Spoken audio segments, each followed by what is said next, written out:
Y hoy tengo el placer de recibir en la ruta a una persona que ha merecido muchísimos títulos y distinciones, pero la más importante es que es parte de nuestras familias. Es la compañía que queremos tener cuando hay mal tiempo, cuando el sol brilla.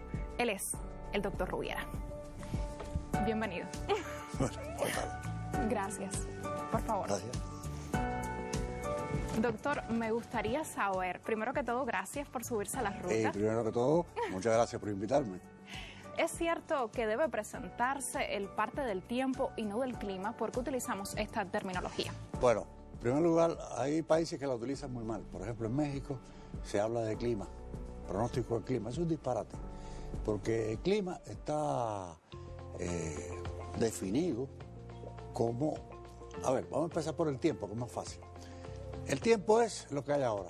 En este momento, la temperatura es tanto, la presión es tanta, el viento es tanto. O sea, las variables meteorológicas en un instante dado.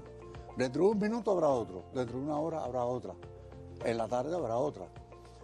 El clima es, si tomas un promedio de muchos años, normalmente se usa 30 años, y para cada hora o para cada momento del día o para cada día, o sea, en determinado periodo de tiempo, haces un promedio de lo que es el valor de esa variable, digamos la temperatura.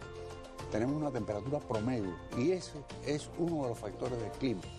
Y el clima está compuesto por valores promedios de estados del tiempo para un periodo largo de 30 años al menos. Y de ahí la importancia de saber diferenciarlos. Exactamente, no es lo mismo decir el clima de Cuba es cálido, temperaturas en verano son entre, digamos, 32, 35, a decir, y vamos a decir lo que hoy es verdad, es el aniversario de la temperatura máxima registrada en Cuba. ¿Es cierto lo que nos decía? Es cierto, fue el 11 de abril del 2020, o sea, hace poco.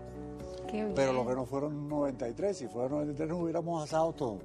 Fue de 39.3 grados Celsius. 39.3 grados. Bueno, mire, máximo, ya sabes. pero eso es un momentico, un instante. Apenas un instante. Apenas un instante porque el termómetro de máxima mide nada más que la máxima, después baja. Igual que la mínima mide nada más que abajo y sube. Doctor, nos gustaría saber cuáles han sido los fenómenos meteorológicos más recurrentes y menos recurrentes en nuestro país. Bueno, los más recurrentes, o por lo menos los más importantes, desde el punto de vista de todo, de la vida, de la economía, son los huracanes. Los huracanes, porque Cuba es un país que está situado en la zona tropical, en el Mar Caribe, en la llave del Mar Caribe, justo antes de ir hacia el Golfo de México. Todos los huracanes vienen del Atlántico, o pasan por el norte, o pasan por el sur hacia el Golfo de México, o pasan sobre Cuba. Y por lo tanto es un fenómeno recurrente que en cada temporada ciclónica tenemos nosotros que estar observando, por supuesto, porque es peligroso para la vida, para la economía, para todo. Y aunque afortunadamente no hemos tenido tantos huracanes en los últimos años, a pesar de que los huracanes han aumentado en todo el área del Atlántico, porque tenemos temporadas, llevamos ya 7 temporadas casi activas. Muy intensas. Sí, intensas en el sentido de que hay muchos. Pero hemos tenido la suerte que, bueno, no hemos tenido pocos. Tenemos en el 2017 recordamos al huracán Irma, digamos, fue muy desastroso. ¿Cómo? Y el año pasado ha habido tormentas tropicales, huracanes débiles que han pasado, que no han hecho gran cosa, pero que nos han puesto un poco en vilo, porque siempre hay que vigilarlo. Y esta temporada ciclónica, bueno, lo que hay es que estar preparados siempre para eso. Y estar bien alertas. Entonces, los fenómenos menos recurrentes, o sea, los que menos ocurren, bueno, pudiéramos decir que, digamos, la escarcha que ocurre es un fenómeno que no es de todos los días ni de todos los años, pero ha ocurrido. Se ve. Y ha ocurrido en combinación con temperaturas muy bajas. Ya habíamos hablado de la temperatura máxima en Cuba, vamos a hablar de la mínima. Hay zonas célebres en Cuba por sus temperaturas la mínima mínimas. Fíjate, la mínima fue de 0.6 grados Celsius. Eso o sea, en no Cuba llegó es a frío. estar en cero, pero estuvo cerquita. Cerquita de estarlo. Y ocurrió hace ya algunos años, en un mes de febrero. O sea que tenemos en Cuba una variación, pero fíjate que las variaciones de temperatura están dentro de un rango bastante soportable. O sea, no existe ni tanto calor, ni tanto frío. O sea, es un clima muy bueno. Doctor, ¿y qué ha caracterizado históricamente desde el punto de vista de la meteorología al mes de abril? ¿Al? Mes de abril. Bueno, aquí se decía algo el mes de abril, que todas las lluvias del mes de abril caben en un barril. ¿Será? Bueno, hay otras que dicen abril, aguas mil. Y todo depende, porque todo depende del tiempo.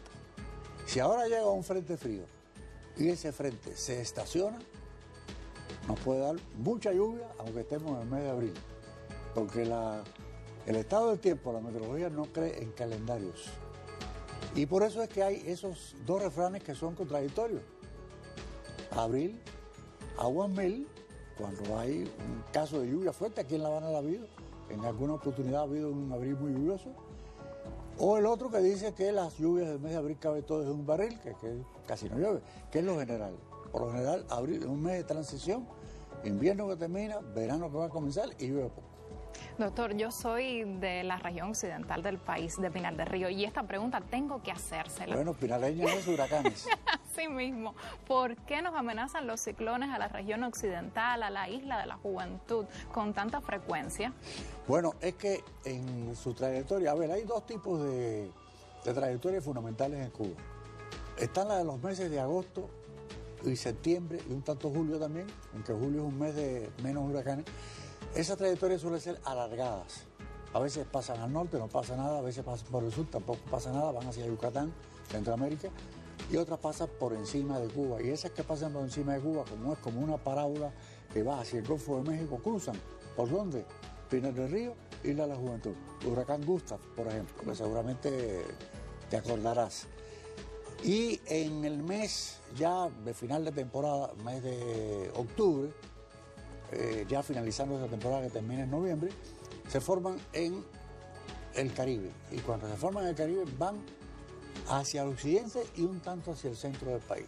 De modo que la zona que menos huracanes tiene en Cuba es la zona oriental. Después le sigue el centro, pero la que más tiene es occidente y es por esa causa. Y es una particularidad, definitivamente. Exacto. Doctor, ¿qué le diría a las nuevas generaciones de meteorólogos que ahora mismo están siguiendo el camino? Bueno, las nuevas generaciones de meteorólogos las estamos viendo. Estamos viendo algunos de ellos. Los estamos viendo en la televisión. Estamos viéndolo en la revista Buenos Días, porque casi siempre, bueno, con el MPC no había nadie, empecé yo nada más.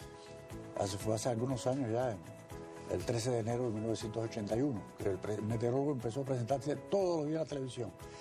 Antes de eso, solamente de manera muy ocasional, cuando hubiera un huracán que azotaba a Cuba o que amenazaba a azotar a Cuba, salía primero Millás, antes de la revolución, después salió Larragoiti, que fue el primer director del Instituto del Observatorio Nacional después de Millás. Después el doctor Rodríguez Ramírez, que era el primer director del Instituto de Meteorología, surgido en 1965. Yo recuerdo que yo era un muchacho, estaba en una escuela y me pasaba hasta las 4 de la mañana esperando ver a Rodríguez hablando del huracán Flora en la televisión. Pero eran esporádicos, eran nada más que así, otra vez otro meteorólogo, Roberto Ortiz, también participó a veces. Pero eran cosas esporádicas, el meteorólogo no salía siempre. A partir del 13 de enero del 81 fue que el meteorólogo empezó a salir siempre. De manera regular. Hubiera el tiempo que hubiese. Y así está hasta hoy en día. Diversificado. Empiezan los más jóvenes por la mañana, la revista Buenos Días. Después tenemos los del noticiero y ya los más viejitos en el estelar. La experiencia que siempre se impone. Ya no imaginamos una habitualidad sin ustedes al lado nuestro, diciéndonos cómo amanece por la ventana. Muchísimas gracias, doctor Gracias a ustedes Rubiera. por esta invitación, claro. Quédese porque todavía hay mucha ruta por transitar. Muy bien. Con muy buen tiempo, ¿verdad? Claro que sí, para todas las paradas que tenemos, claro que sí.